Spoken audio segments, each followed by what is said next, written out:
ஒரு நன்மையை நாடியோ அல்லது தீமையை தடுக்கவோ எண்ணி தகடு தாயத்துகளை கையிலோ இடுப்பிலோ கழுத்திலோ வீட்டிலோ தொங்கவிட்டுக் கொள்வது ஷிர்காகும். யார் தாயத்தை தொங்கவிட்டுக் கொண்டானோ அவன் இணை வைத்து விட்டான். இது பல ஹதீஸ்கள் இது மாதிரி அறிவிக்கப்பட்டு இருக்கின்றன. ஒரே ஒரு ஹதீஸ் மட்டும் நான் இப்ப எடுத்து எழுதினது. வான் ஜைனப் இம்ராத்தி அப்துல்லாஹ் பின் மஸ்ஊத், அப்துல்லாஹ் பின் மஸ்ஊத் ரலியல்லாஹு தஆலா அன்ஹு அவர்களை பற்றி இப்ப நிறைய சொன்னாங்க. இந்த தகடு தாயத்து, அதாவது தாயத்து போடலாமா போடக்கூடாதா, சாவீஸ் போடலாமா போடக்கூடாதா அப்படிங்கறத பத்தி உள்ள பிரச்சனை. கொஞ்ச நேரம் ஒரு 5 நிமிஷம் எல்லாத்துக்கும் 5 விஷயம் 25 நிமிஷம் அல்லது 30 நிமிஷத்துக்குள்ள முடிச்சிருவோம் இன்ஷா அல்லாஹ்.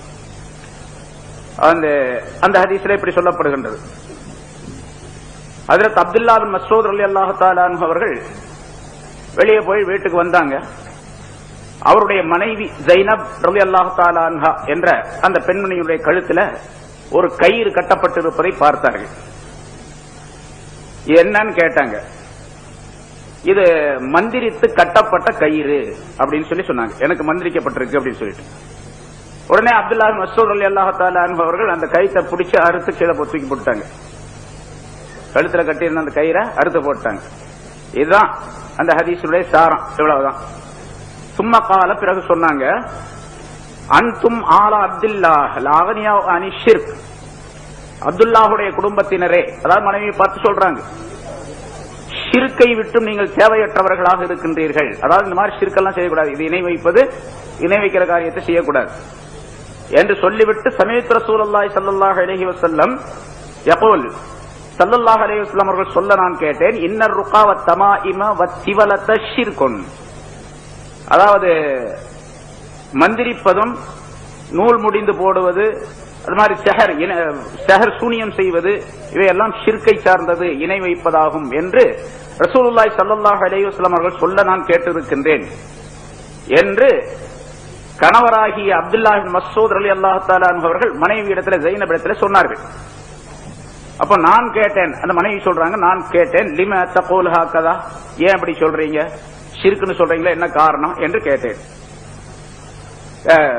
என்ன காரணம் என்று கேட்டுவிட்டு அவர்களே சொல்லுகின்றார்கள், என்னுடைய கண்ணிலே ஒரு வலி இருந்தது. இந்த அரபிலாம் வாசிச்சு சொன்ன நேரம் அதுக்காண்டி விட்டுறோம், அர்த்தத்தை சொல்றோம்.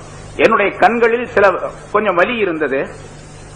நான் ஒரு யூத மனிதனிடத்திலே சென்று அதற்காக வேண்டி மந்திரித்துக் கொண்டேன். என்னுடைய கண் வலி போய்விட்டது என்று சொன்னார். நான் சொன்னேன். தன்னுடைய கணவரிடத்தில் அவர் சொல்லுகின்றார், யூதாரி மந்திரிக்கக்கூடிய ஒருவர் இருந்தார், அவரிடத்தில் போய் மந்திரிச்சுக்கிட்ட என்னுடைய கண் வலி சுகமா போச்சு என்பதாக சொன்னேன்.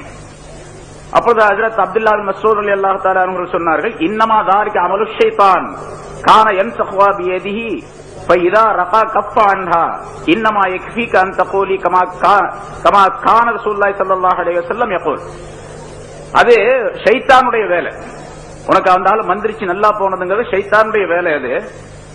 அது அவன் தன்னுடைய கையை கொண்டு உன்னுடைய கண்களிலே ஒரு வேலையை செய்தான், கண்களை குத்தினான். அதன் காரணமாக அந்த கண்களிலே வேதனை ஏற்பட்டது.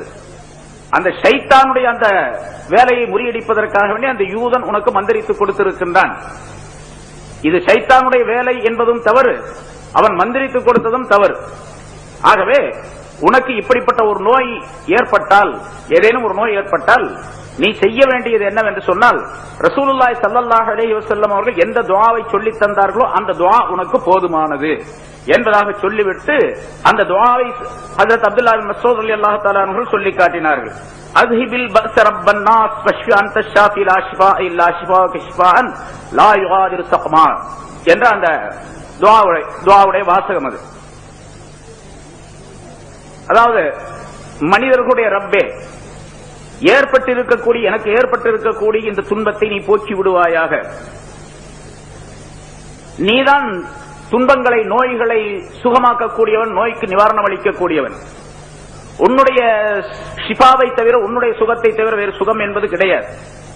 உன்னுடைய சுகம் ஏற்பட்டுவிட்டால் எந்த நோய் நொடியும் இருக்காது, எந்த நோய் நொடியும் அது விட்டுவிடாது என்று இந்த துஆவை ஸல்லல்லாஹு அலைஹி வஸல்லம் அவர்கள் சொல்லி தந்திருக்கின்றார்கள். அது உனக்கு போதுமானது என்பதாக அப்துல்லாஹ் பின் மஸ்ஊத் ரலியல்லாஹு தஆலா அன்ஹு அவர்கள் தங்களுடைய மனைவி ஜைனபிடத்தில் சொன்னார்கள் என்பதாக இந்த ஹதீஸ்ல அறிவிக்கப்படுகின்றது. இது போன்ற சில ஹதீஸ்கள் இருக்கின்றன. இப்ப இந்த ஹதீஸ்ல அவர் அந்த பெண்மணி, அதாவது அப்துல்லா பின் மஸ்ஊத் ரலியல்லாஹு தஆலா அன்ஹு அவருடைய மனைவி ஒரு கயிற்றை தொங்க விட்டிருந்தார் என்பதாக இருக்கின்றது. அது மந்திரிக்கப்பட்ட கயிறு. மந்திரிக்கப்பட்ட கயிறு மந்திரிக்கப்பட்டது அப்படின்னு சொல்லும்போது வேறு ஹதீசுகளுடைய அடிப்படையிலே இதற்கு விளக்கம் எழுதக்கூடிய உலமாக்கள் முஹத்திஸீன்கள் குறிப்பிடுகின்றார்கள், அது இஸ்லாத்தினுடைய மார்க்க முறைக்கு மாற்றமாக ஷைத்தானுடைய அமல்களை கொண்டு செய்யப்பட்ட மந்திரிக்கப்பட்ட கயிறு. தாவீஸ் போடுவது கூடாது, தாயத்து போடுவது கூடாது, தகடு எழுதுவது கூடாது என்று சொன்னால் இஸ்லாத்தினுடைய முறைக்கு மாற்றமாக இருந்தால் கூடாது என்பதாக பொருளாகும். அதற்கு இங்கே அந்த கயிறு போடப்பட்டு இருக்கிறது, அது மந்திரிக்கப்பட்ட கயிறாக இருக்கின்றது என்று சொன்னால் எப்படி மந்திரிக்கப்பட்டது, எந்த முறையில் மந்திரிக்கப்பட்டது என்பதை வைத்துத்தான் அங்கே தீர்ப்பு செய்ய வேண்டும். மேலோட்டமாக மந்திரிக்கப்பட்டது என்பதை மட்டும் வைத்துக் கொண்டு பொதுப்படையாக தீர்ப்பு செய்ய முடியாது. மந்திரிக்கப்பட்டது என்பதில் ரெண்டு வகை இருக்குது. இப்ப நம்ம குல்லாத் பிரபில் ஸல்லல்லாஹு அலைஹி வஸல்லம் அவர்கள் இந்த துஆவை ஓதினார்கள். அதே போன்று ஒரு மனிதர் தன்னுடைய சகோதரரை கூட்டி வந்தார், அழைத்து வந்தார். ஸல்லல்லாஹு அலைஹி வஸல்லம் அவர்களிடத்திலே சொன்னார், இன்னொரு அறிவிப்பிலே என்னுடைய சகோதரருக்கு இப்படி ஒரு நோய் ஏற்பட்டு இருக்கின்றது, ஷைத்தானுடைய கோளாறு ஏற்பட்டு இருக்கின்றது என்பதாக ஸல்லல்லாஹு அலைஹி வஸல்லம் அவர்களிடத்தில் அவர் சொன்னார். அப்போது ரசூலுல்லாஹி ஸல்லல்லாஹு அலைஹி வஸல்லம் அவரை அழைத்து வரும்படியாக சொன்னார்கள். அழைத்து வரப்பட்டார். ஸல்லல்லாஹு அலைஹி வஸல்லம் அவர்கள் சூரத்துல் ஃபாத்திஹா ஓதினார்கள். பிறகு சில தொடர்ந்து சூறாக்களை ஓதினார்கள். 33 ஆயத்துகளை ஓதி அந்த மனிதரின் மீது ஊதினார்கள். அதற்கு முன்னதாக அவருக்கு அப்படி ஒரு நோய் ஏற்பட்டிருந்ததா என்று எவரும் சந்தேகிக்க முடியாத அளவுக்கு அங்கிருந்து அவர் எழுந்து சென்றார் என்பதாக குறிப்பிடப்படுகின்றது. அதான் மன்சில் என்ற பெயரால